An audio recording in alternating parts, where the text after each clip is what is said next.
Kevin Stefanski talked about the dynamic and the paradigm of having Odell Beckham and Jarvis Landry, how they push not only each other, but pretty much everybody, and he thinks that's a really good thing. Two guys that came in great shape, good understanding what we're doing, and they're pushing each other. They're pushing the other receivers. We want practice to be competitive, even when you're on air, even when you're not going against the defense. We want to be competitive. We want to push each other. I was fortunate when I was with the Vikings to be around Stephon Diggs and Adam Thielen, and to see those guys push each other. I think that's a great, great message to the rest of the team. I think that's kind of what you have with our two guys that you mentioned. They push each other.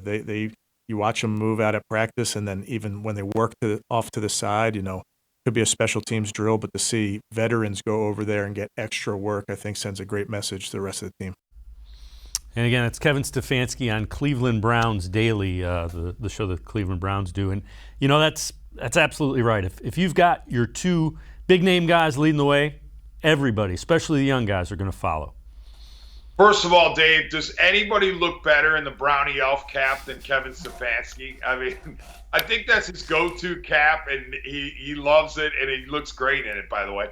But here's the thing about Beckham and Landry. I mean, they are leaders for sure, but you wouldn't care if they weren't leaders as long as they produced. So it helps to have both. It helps to have the leadership and the production. But in the minds of Landry, I won't say it, probably, but this could very well be their final year together. You don't know. I mean, I guess in the NFL, every year is a crapshoot. You never know from year to year. It truly is a day-to-day, week-to-week, month-to-month proposition, let alone year-to-year. But given the contract situations and given how the game can be, we don't know if Landry and Beckham are going to continue to be teammates on the Browns beyond this year. So, maybe in the back of their minds they're saying, hey, let's make sure this is a memorable year. I would agree. And the other thing that struck me when I was listening to Kevin Stefanski, the more he talks, the more I like him. And that's usually exactly the opposite for a coach. You usually kind of get to where it's like, well, here's what he's going to say. And some of his stuff, you know what he's going to say, but I at least understand where he's coming from. He's an interesting cat. We were listening to his talk yesterday on WTAM on the show I had last night on 1100 AM, 106.9 FM. And I was talking to producer Frank, and I said, you know what?